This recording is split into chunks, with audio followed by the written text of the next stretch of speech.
Ассаламу алейкум, дорогая Лиляпа. Вагалейкум ассалям. Как вас вижу, сразу у меня настроение улучшается. Сегодня я тут вижу и мука, и фарш, и изюм, Да. и рис. Что Да. будете делать? Будем делать Какой странный набор продуктов? губадью с мясом. Губадью, а для губадьи корт надо. Нет, делают и с мясом. Вот в нашей стране, Бииктау, высокие города, мы всегда делали не с картом, а с мясом. Хорошо. С чего начнете? Начнем мы с того, что надо поставить тесто. Берем молоко.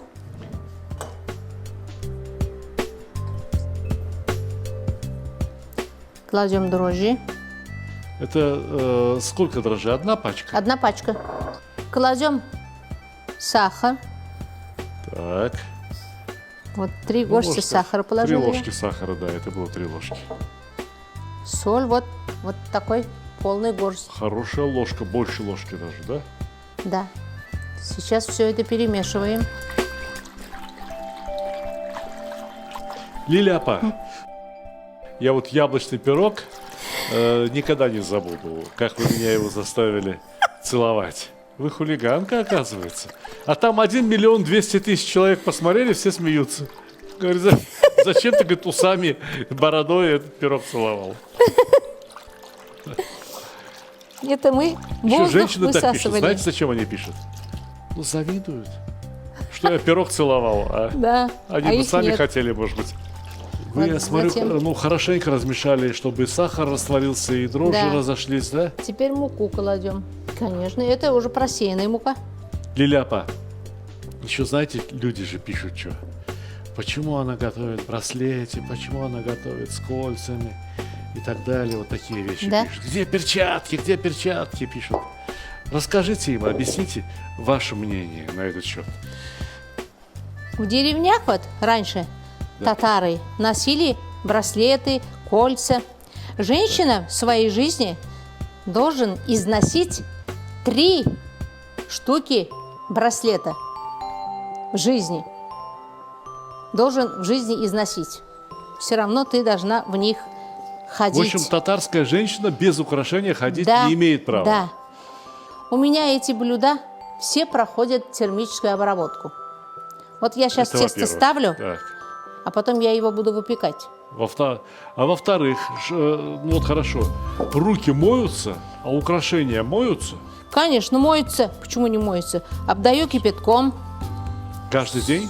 каждый день перед блюдом, которое блюдо готовлю. Дома-то уж я, если не готовлю, так хлеб нарежу, булку нарежу на В общем, завтрак, кашу. Что я хочу сказать? Ну, некоторым людям, которым очень хочется найти хоть какие-то замечания, Да. значит, 50 лет проработала, и женщине, слава богу, 70 лет. Неужели вы думаете, что вы умнее ее, а она не так знает? Кстати говоря, Лиляпа сейчас дома. Вам надо проводить мастер-классы на самом деле. Потому что мастер-классами занимаются люди, которые еще сама вкусно готовить не научилась, а уже мастер-класс проводят. Некоторые такие, ну, молодые Да. там девушки. И как это так? Значит, тесто замесила стандартное, там соль, мука, сахар, Масло. дрожжи. Воды не было, было молоко. Да. Молоко такое вот комнатной температуры. Да. И теперь, значит, добавила порядочное количество растительного масла. Сколько там было? Миллилитров? Наверное, Ну, 150. Масло наливается в конце замеса. Так, совершенно верно. Секрет такой. А сливочное масло на что? Тоже Сливочное масло у нас идет в губадью, сверху поливаем потом. И, наверное, еще... Сначала лук накрошить надо. Вот нашла, что мне доверить, а? Ой, какая... Вот доска. Вот, да, доска-то есть у меня, да. Прям самое любимое дело у меня лук резать. Красиво и быстро резать лук специалистов сколько угодно. То есть 30 000 в месяц, и тебе лук режут тазиками, мешками. Сколько тебе надо, столько лук Да. порежут, да? Вот тесто готов. Поставим. Машаллах. А то начинается, ты не так, кулинарный техникум, кулинарное училище не так. приводите ко мне преподавателей из кулинарных техникумов и кулинарных училищ. Я им буду рассказывать кое-что интересное и научу их кое-чему хорошему. Теперь Татарстан. И не могу сказать, что здесь сильно хуже, например, чем во Франции. Лиляпа, разрешите мне, как самому молодому за этим столом, во-первых, сначала налить масло. От такой еды не поправляются, ребята. Поправляются от всякой ерунды. Понимаете? И когда кушают одно и то же, вот тогда поправляются. И можно поправиться и остаться здоровым человеком, а можно поправиться и стать больным человеком. Вот больные люди, как правило, едят бесконтрольно и едят одно и то же. И не хотят, вот это я не ем, это не буду. Скажите, пожалуйста, лук какой цвет должен стать? Желтый цвет или просто прозрачный? Какой? Непрозрачный. Он должен немножко оттенком таким желтоватым. Я вот только что рассказывал, что я много езжу по всем странам. Разрешите, я вам покажу и заодно зрителям покажу, как сделать, чтобы лук пожарился очень красиво, очень равномерно, чтобы не пригорел, ничего. Крышку надо. Особенно первые 5-10 минут. Чтобы лук нагрелся, пропарился, его мягкий станет. Под крышкой, вот удивительно, все считают, что раз под крышкой, значит он останется белым. Он просто равномерно желтеет. Марокко, вот поверьте, там наши коллеги, повара, очень такие есть, которые очень умеют готовить, для короля готовят. Жарят лук, иногда возьмет полстакана воды нальет. Да, и такой есть. А потом лук жарится, и лук весь вот не найдешь, чтобы один белый, один красный, один черный. Такого нету. Весь лук равномерно вот такой вот золотой, как ляпа. Ай-яй, Сталик, какой ты молодец. Мужчина, а так классно жарит, так классно готовит. Весь фарш кладем? Да, весь. Говяжий фарш. Через среднюю решетку мясорубки я вижу прокручен фарш. Да. Сколько у нас здесь фарша? Тут Это килограмм с лишним. Это кило 200, наверное. Да. А потому что он уваривается, когда жарим. И он останется где-то 900 грамм. Если не 800. Да. Он же много теряет весу. Тем более говяжий фарш. Да. Солить умеешь? Я? Соли давай. Это самое мое любимое дело. Соли, перчи. Вы что? Если это был бы килограмм мяса, порезанный кусками, одной чайной ложки было бы достаточно. А если фарш мелко порезанный, да, считайте, мелко порезанный, то надо 2,5 чайной Всё. ложки соли. И теперь Сейчас сок даст. размешиваем. А перец положи? Да, перец не положил, сейчас положу. Перец надо класть, когда есть влага. Сейчас сок пойдет, чтобы был влагой и масло рядом. Вот тогда перец начинает работать, как положено.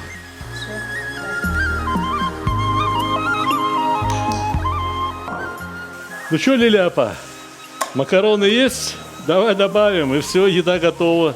Да. Зачем еще тесто, рис, яйца, сливочное масло, изюм, печка, пироги. Это будет совсем Макароны другое. добавил и поел. Выключу. Да. Потому что вот фарш пожарен правильно.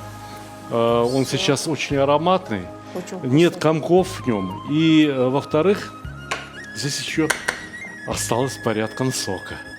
Дальше мы остужаем его. В Хорошо. общем, на сторону поставили. Он остужается. Затем берем рис. Заправляем масло.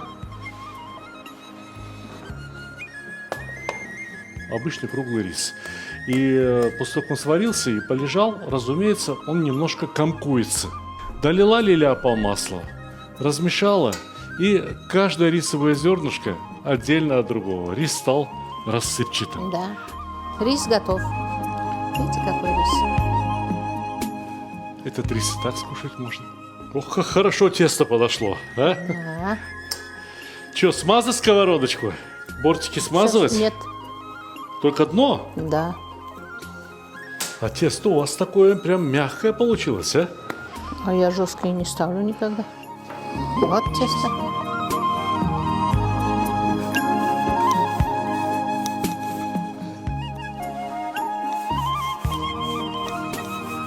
тесто очень игристый такой, Тянется. воздушный. Вообще. Вообще вся хорошая еда, очень хорошая еда, она бывает связана либо с рисом, либо с тестом. Вот возьмите плов, возьмите лагман, возьмите ризотто, паэлью, да? Или вот возьмите татарские пироги, в которые идет и тесто, и рис. В эту гобадию идет мясо, лук, рис, изюм. Это же плов. Ну, я тебе и так сказала, изюм, я говорю, а плов. Они говорят, мы позавчера только ели. Итак, выложили дно тестом. Да. И обратите внимание, значит, Лиля Апа теперь делает не захлёст бортики, а вот ровно по высоте бортика Да. сковородочки. Абсолютно все одинаковой толщины. Теперь берем рис. Рис вниз. А я думал, Немножко, фарш. нет, немножко. Фарш принести? Да. Вот.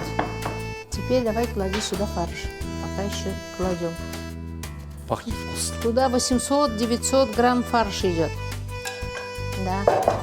Вот теперь берем весь Женская логика. оставшийся рис. Лиля Апа, а рис сколько брали в сухом виде? В сухом виде брали 2 чашки. Ну, 400 грамм. Сколько порций получится вот эта губадия? Сколько человек можно разделить ее? На сколько человек? 10 человек. На 10 человек. Прекрасно. Значит, вот 40 грамм риса на человека. Теперь яйца.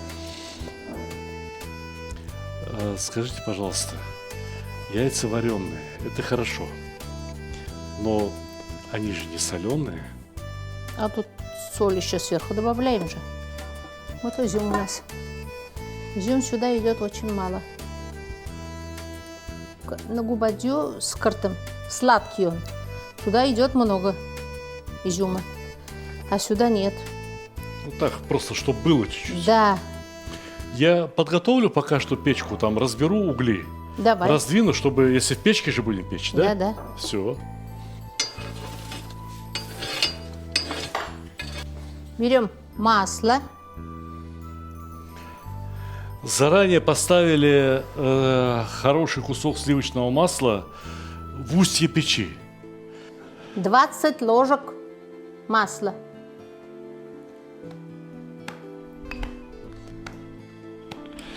Десять порций, каждому по 2 ложки масла. Да, с татарской кухней не забалуешь. Опа. Уже защипывайте. Так просто, что ли, и все? Вот так оставим? Зачем? Не знаю. Красоту еще наведем. Сильно защипывать надо, чтобы масла же много там. Она будет бурлеть, кипеть. Даже вот здесь с крышки еще будет выходить. Ну, вот скажите мне, а чем отличается от балиша? Только то, что вместо картошки рис? А так суть-то та же самая, лук, мясо. Ну, технология другая же. Вот так вот делаешь ее. Вкус разный получается, отличается от балиша. Да. Сейчас декор. Кудрявый какой, видишь? Очень. Слушай, как будто швейная машинка это сделала. Как будто это не руки сделали, а как будто это аппарат какой-то сделал. Каждый защип одинаковый. Нежность, сила, молодость и красота. Вот что такое мастерство Лили Апы. Смотрите, как она сделала. Далее Простите меня за нескромность. На самом деле это настоящее сокровище. Настоящее сокровище. Мы встретили в Татарстане столько умелых людей, столько добрых, щедрых, красивых людей, которые очень вкусно теперь готовят. вот сажаем в печку. Говорим бисмиллахи рахмани рахим. И Аллах берса поставит. Вот. Закрываем печку. Печка хорошо протоплена. На сколько времени? На какое время? 40 минут. 40 минут будет печься. Лили Апа, если готовить не в печи, как мы, а если готовить в духовке, многие люди в дома будут готовить в духовке. Какую температуру поставить? Температуру 180 градусов, 30-35 минут. Вот так хватает, потому что все там сваренное. рис отварной, яйца вареные, фарш жареный. Лишь бы тесто хорошо испеклось. Да, а тесто, если оно хорошо поднялось, тесто не будет клеклое, будет прям воздушный.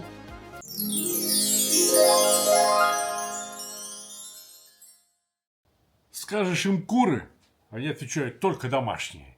Скажешь вот домашние, они говорят все равно комбикорм тот же самый. Приготовишь мясо, это заморозка, это очень дорого. Говядина резиновая, баранина фу, ну а свинина не халяль. Добавишь натуральный жир, у них поджелудочное, ожирение, печень, почки, легкое, все болит. Или вот возьмешь рыбу, а они говорят, это выращенное искусственное, в пруду нужна дикая. Вот вам дикая. А у нас такую не продают. Нальешь молоко, они говорят, все из сои. Возьмешь сливочное масло, а они, это пальма. Вот домашнее масло. А это не по нашей зарплате. Размешаешь сахар, это вредно. Заменишь сахар натуральным медом. От нагрева натуральный мед превращается в яд. Приготовишь мясо с картошкой. Такое сочетать нельзя. Это не полезно. А уж если к мясу и картошке добавить макароны, от такого вообще умирают. А если используешь специи, то значит испортил вкус рыбы, мяса, курицы. И так хотелось поесть чистых макарон. Крахмал – это химия. Кругом антибиотики, пестициды, гормоны и ГМО. Так каким же нектаром из фиалок питаются эти небожители? В каких безупречно экологически чистых полях они собирают свой корм? И самое главное, сколько лет они собираются прожить при таком правильном питании? 200, может быть 300? А для чего? Вот я снимаю свои видео и пишу книги ровно для того, чтобы у вас было хорошее настроение, чтобы дети запомнили отличную, вкусную еду и самое главное, чтобы у вас всегда был приятный аппетит.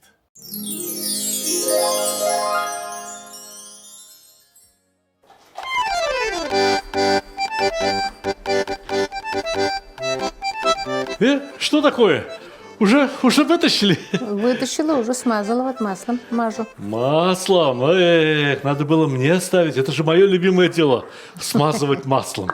Пироги, сковородки, что хотите. Ну что, отрежьте мне кусочек маленький. А?